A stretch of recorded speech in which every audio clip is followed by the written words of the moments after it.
So big things are currently happening for both the Forsaken and the Paladins, as well as this combination, as finally the Undead may be playable as light-wielding Paladins. We just need to mine a whole bunch of new Forsaken updates on the PTR, but most interestingly, this Undead Paladin Light Horse model, which is absolutely crazy. However, even more interestingly, there is a brand new questline of a Forsaken Paladin that decided to abandon Arthas by his own free will, decided to found a new order in Undercity, which is all obviously a huge step. Furthermore, in Midnight Forsaken, the light will be super relevant. We'll finally learn what the light truly is, which really opens up the door for playable Forsaken Paladins that the community has requested since forever. While having the best deals on the market for all games and software, Gamivo just added mobile top-ups for your favorite mobile games with the best prices that you can get with my Gamivo link in the description below. Best of all, if you use my code DORON, your discount will be even bigger, so make sure to use my link in the description and the code and check out Gamivo. So, people have been wondering about this for the longest time, and how is it possible that Forsaken can be priests, but they cannot be paladins, because they're essentially the same thing, and at the same time, explanations were quite different because the lore was quite different back in the day. Originally, lore-wise, Forsaken priests were mainly just shadow priests, and light was not really supposed to be there, but they couldn't block a spec for an entire race. However, after that, the lore started changing drastically. In Warcraft 3, the light was literally the weapon used to smite undead. Back in the day, the light was seen as this noble force that you had to believe in, had to be good, had to have strong convictions to be able to wield it. And while that is still true to an extent, we can see on many occasions how quite evil characters are wielding the light and definitely not using it for objectively good causes. Over time, we went to meet the Prime Naru, alternate Draenor. We realized that the light is just another cosmological force. It's not some inner strength or, you know, the strength of humanity, but it's just a type of magic like the Void or Fel that can be wielded for various purposes.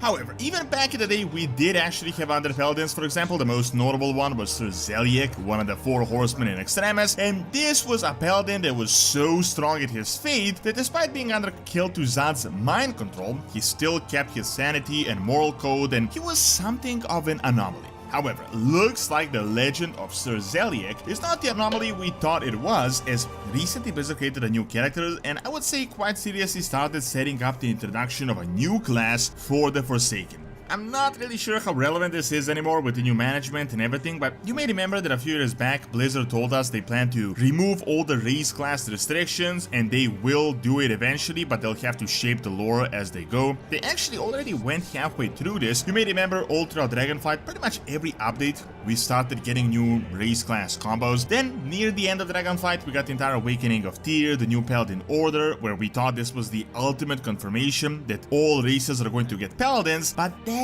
didn't fully happen yet. In fact, Paladins were never really just light-based. I mean, we still have the Sunwalkers, the Tauren Paladins, that are by all lore accounts just Sun Druids, but they wield the same spells in the game. However, we got literal light Forsaken priests wielding the light, and we were told that the light does hurt them, but they still wield it, yet we have no Paladins, which literally makes zero sense. Well, check this out. On the newest PTR about a month or so back, we started data mining a whole bunch of new, very interesting models, many Forsaken models from new armor sets to an actual Banshee bow, which, while it could just be trading post stuff, and I think it is all related to future Forsaken updates because Forsaken are obviously going to be super relevant in Midnight. However, most interestingly, we data mined this horse model, literal skeleton undead light horse model, which is super interesting when you really think about it. I know what you may be thinking. I mean, horses are not necessarily related to paladins, but when it comes to humans, and by extension Forsaken, because Forsaken are just undead humans, horses are literally a key part of their identity. Paladins today are definitely a lot more broad with the Draenei. They're no longer just human light warriors, but in the original lore, Paladins were literally light warriors. In fact, Alonso's Fowl, who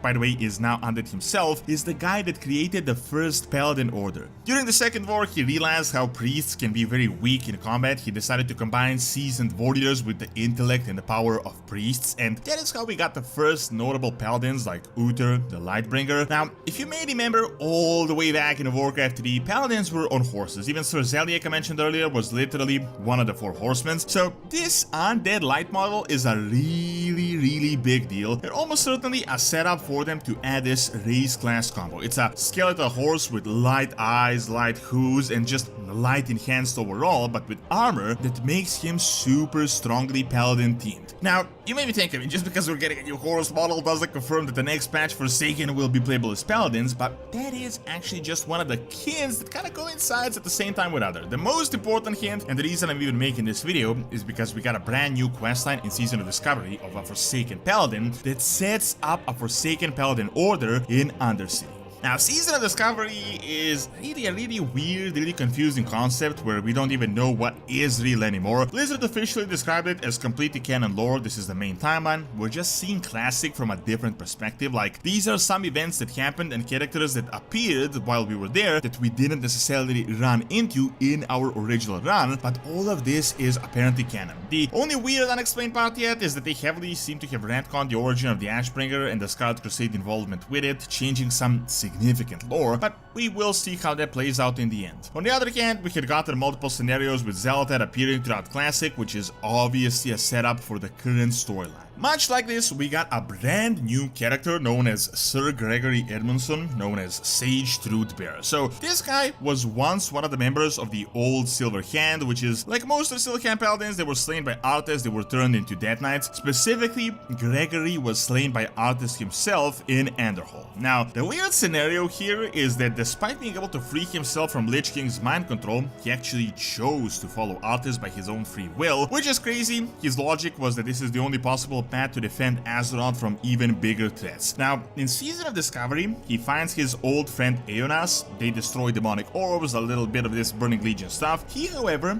chooses not to return to Northrend, and instead, even though he is a Death Knight, he wants to return back to the light to reunite with others that are light users just like him, and he wants to find a new purpose in Undead together with the light. He goes to Undercity at the end of the questline to find more like-minded Forsaken to train. Now, I know this is Season of Discovery stuff, but as I said, all of this is super actually related to the current storyline, as Season of Discovery, as I said, is meant to expand the known lore to give more context. I've talked about this so many times, but almost certainly the Forsaken are going to be a really big part of Midnight. We're getting a huge revamp in Qualtalas, obviously, but we just got a brand new storyline right below their areas in the Erratic Highlands, and in Dragonflight, the Forsaken got a ton of updates. They gave up Gilneas, they got a huge setup for a revamped Undercity, and they also dealt with the Scarlet Crusade, which will be relevant, quite relevant. So all of this gives us a lot of context for them to finally give us this race class combo, and honestly, lore-wise, it is now all a setup, as there is nothing that is currently holding back Blizzard from introducing Paladins to the Undead. Furthermore, the Light has been confirmed to come to this battle in Qualtalas, like this is the final Void and Light battle, so keep in mind, there will be a huge Light Lord reveal, possibly retcons, a whole bunch of stuff happening. We will likely learn what the Light really is, who the Naru truly are, the Beledar thing, what's up with the fanatical Light Arati, the Scarlets and everything, so let's just put 2 and 2 together. Light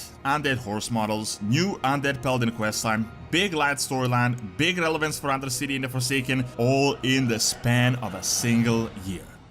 Thanks for watching. Check out what's up with Zealotad and Zodil, and is Zealotad working on actually reviving him by clicking on the screen, and check out my history channel by clicking on the screen as well. See you next time!